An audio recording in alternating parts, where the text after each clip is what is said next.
Sementara itu pemirsa, dalam rangka untuk membantu meningkatkan hasil rumah tangga, sejumlah 30 kaum ibu di Kota Banda Aceh dilatih membuat aneka roti. Pelatihan berlangsung di tempat usaha roti di Jalan Jenderal Sudirman, Gece Inem, Kota Banda Aceh.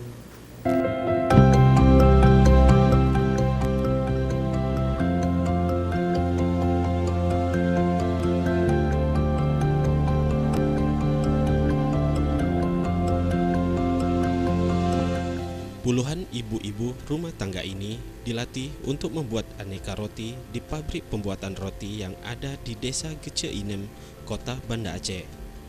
Mereka berasal dari ibu-ibu rumah tangga yang berada dari berbagai kecamatan di Kota Banda Aceh, di mana bukan hanya dilatih dalam bahan dasar untuk membuat roti, namun juga termasuk pengemasannya agar terlihat menarik.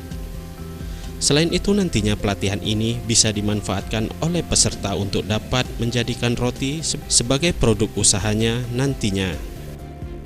Pelatihan pembuatan roti ini diberikan untuk memberikan keterampilan bagi ibu-ibu rumah tangga agar menjadi wirausahawan yang tentunya bermanfaat bagi kesejahteraan keluarga nantinya. Tim Liputan Aceh TV.